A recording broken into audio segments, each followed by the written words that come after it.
Hi everyone, welcome to today's video. So let me take you back to the year 2008. That was the year which caused a massive financial crisis known as the banking financial crisis of the world, which continues to impact the world of governance, finance and stock markets up until this day. That particular crisis crashed the stock markets by roughly 60%, not only in the US but also in India. One of the primary culprits that caused this crisis was a bank called as the Lehman Brothers. And back in the day, that bank used to have roughly $600 billion in asset, and in the year 2008 it defaulted on its loan, which created a ripple effects in the world of finance and took with it several large multi-billion-dollar institutes and changed the world of finance forever. Now, why am I telling you this story in 2022? Because there is another bank that the world is witnessing right now. Its name is Credit Suisse. It is currently ranked 45th largest bank in the world, ahead of India's largest bank, which is SBI, and it has almost 2 times the assets on its book compared to what Lehman Brothers did. So the world is watching very closely. This bank is so important that it has been labeled as a globally systematic important bank, which in simple terms means that the government will do everything in its power to save this bank. But as the government and public watches the show of the fall of Credit Suisse, and here is the stock price for you, that it has been declining at a massive pace over the last 5 years, the world is trying to answer a question that in 2022, is Credit Suisse going to cause another financial crisis that will create a series of ripple effects all across the world? So on this video, I'm going to discuss 3 critical things. Number 1, that what exactly is the Credit Suisse crisis? Number 2, what are the similarities and dissimilarities compared to the 2008 economic crisis? Number 3, what will be the impact on the Indian banking system? Will the Indian banking system collapse due to the Credit Suisse crisis? Towards the end, I will give you my verdict and my investment thesis in the markets right now. And if you're looking to make some safer investments, you can check some of my small cases. The links are in the description box,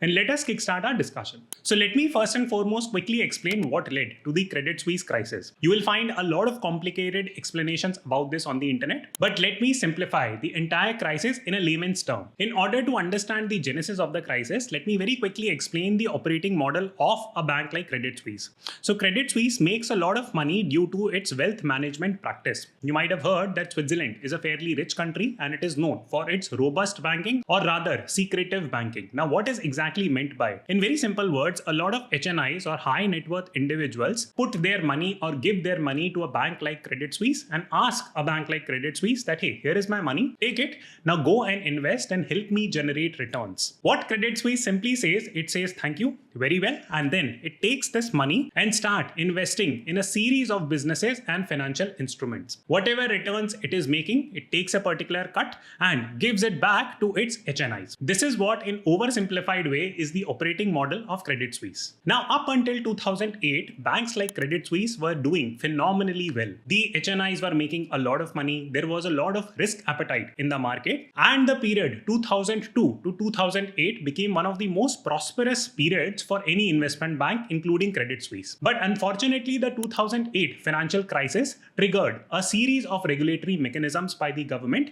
where they put a lot of restrictions on several investment banks, including Credit Suisse. So as a result, its business started to decline. But despite all the regulations, it wanted to continue the pace at which it was making money previously. So it started to make a series of creative investments, which led to a lot of bad investments, led to a lot of internal issues, and is currently leading to something called as credit default swap crisis. So let me break down each of these individual elements. In case you're not interested to know the details, you can skip to the next section. So Credit Suisse post 2008 made a series of bad investments, but let me outline a couple of major bad investments that it made. And in fact, these 2 key investments that Credit Suisse has made has been in the media limelight a lot. So for that, you need to understand here the relationship between Credit Suisse, a company called as SoftBank, and a company called as Greensill. Now we know that Credit Suisse is getting its money from HNIs, but companies like SoftBank, and just to set some context, SoftBank is run by Mayatoshi-san, who has invested in a lot of startups in India, including Paytm. And by some, he is considered as a legendary investor because he has outlined the philosophy that, hey, I look into the investor's eye and I'm able to tell him whether or not that person will be able to run the company or not. So he has had some crazy strategies to making investments in different startups. And to cut the long story short, SoftBank itself is going through a series of problems now because of its money burning investments.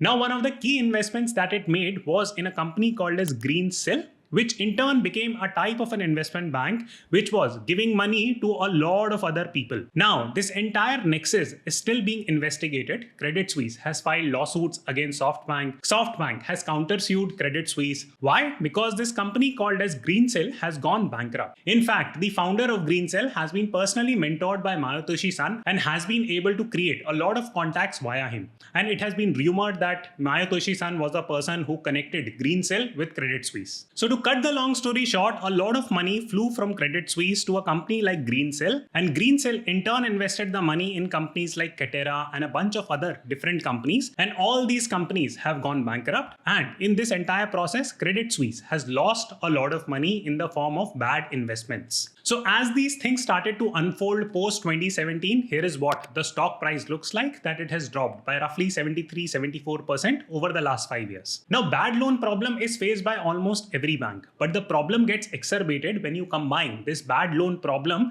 with bad intent of the management. So there had been a lot of internal management related issues that have cropped up with Credit Suisse, and in the last 5 years they have changed 3 of their CEOs, which is a very high churn rate. In fact, it has been rumored that one of their CEOs, whose name is Tijden Thiam, he spied on one of his deputies because he was making a bigger house than the CEO. So in this entire game of managing and massaging their own egos, the management of the bank ended up taking a very high amount of risk, more than they should have taken. So here is the violation tracker of the bank, and you would see in the last few years they have undertaken 49 violations and have been fined more than $10 billion.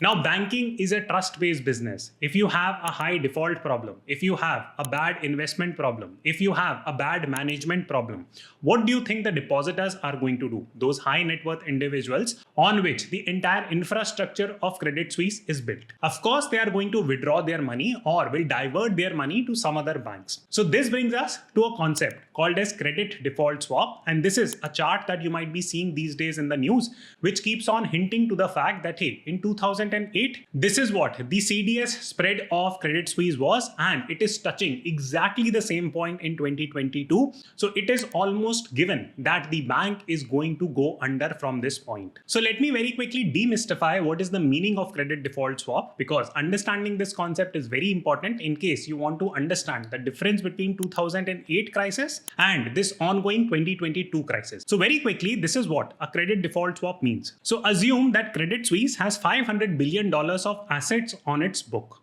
Now, every company that has some kind of asset, for example, you might have a house and you might purchase an insurance on that house. Similarly, you might purchase an insurance on your vehicle. What is a vehicle? In CA terms, it is an asset. So similarly, banks like Credit Suisse, when they have certain amount of asset, they go and buy insurance on those assets, and one form of it is called as credit default swap. What in simple terms it means is that if the bank defaults on its obligation, then the company that has given them this insurance is going to step in and service those debt. So this is what the simple meaning of credit default swap is. Now the natural question comes, why this company B would be insuring something like Credit Suisse? Well, the answer lies in something called as premium, and this model simply works like an insurance company. So let me point you back to this chart again, and what you will see is something called as Credit Suisse CDS spread. CDS spread simply means the difference between buying and selling the CDS, or in simple words, this increase in spread indicates the riskiness associated with a bank. So let me give you a parallel example. So let's say that you take a business loan and you are unable to meet obligation on that loan. You go and refinance that loan. So the first loan that you will be getting, you might be getting, let's say, at 8%. But the second loan, when you are refinancing it, will you be getting it at a higher rate or a lower rate? Answer definitely would be a higher rate. Why?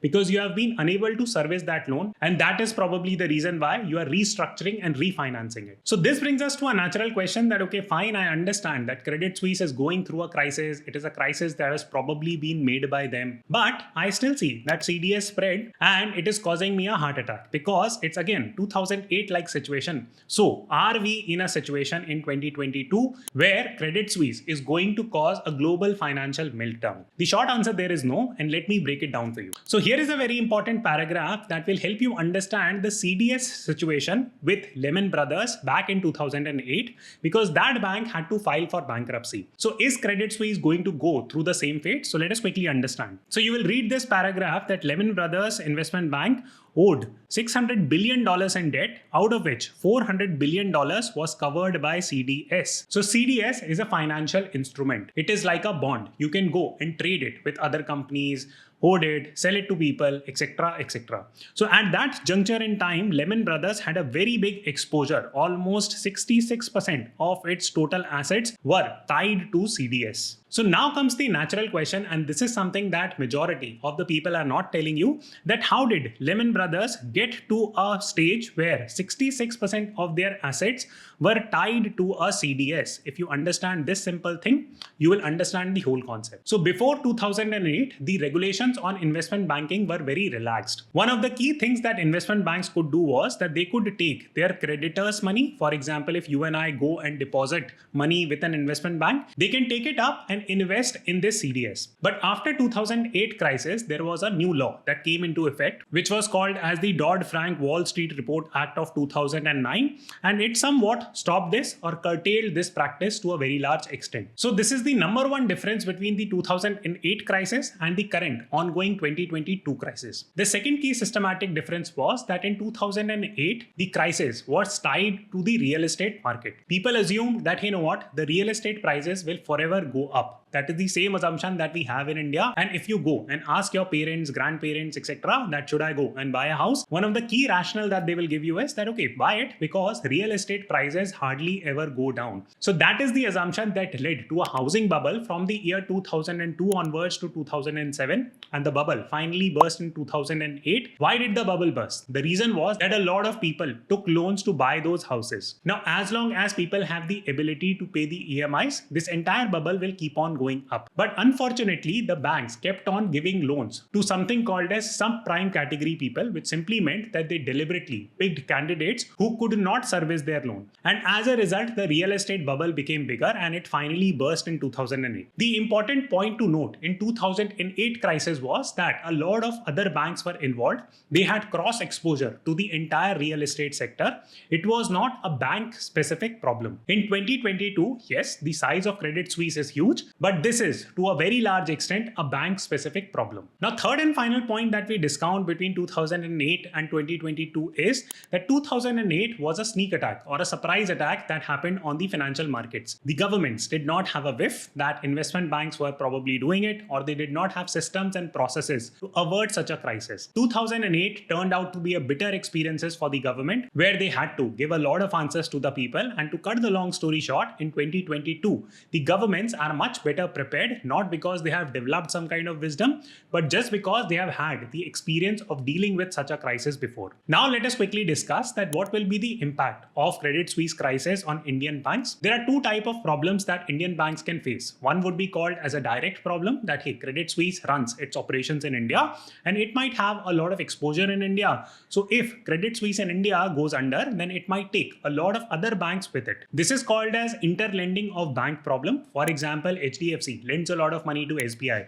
SBI lends a lot of money to Axis. Axis lends a lot of money to ICICI. And ICICI might lend a lot of money to Credit Suisse. So if one bank goes under, then resultantly this entire chain can fall apart. Now, is that something of a risk in the Indian ecosystem? Again, the short answer is no, because the Credit Suisse operation in India is very, very small. Just to set some context, back in March 2021, Credit Suisse balance sheet in India was roughly 20,000 crores, but HSBC's balance sheet was roughly 2.3 lakh crores. So you can see the huge difference between the two. What I'm simply trying to tell you is that Credit Suisse has a very limited direct exposure in India. Point number two is the indirect exposure, that hey, probably Credit Suisse crisis will lead to a crisis with UBS. That will lead to a JP Morgan crisis. JP Morgan might be connected to HDFC, and so the entire chain might fall. Now, I do not know to what extent this cascading effect might take place. It is almost impossible for anyone to do any genuine commentary on it. But this is what my final thought on this issue would be, that market falls are like surgical strikes. Surgical strikes are very powerful when they have an element of surprise. You might have seen that when surgical strikes take place, there is a very small team that is sent to the enemy's territory, and the surprise element becomes like a main weapon. Same happens with market crashes. You can go and analyze and study the history of market crash. 2000 dot-com bubble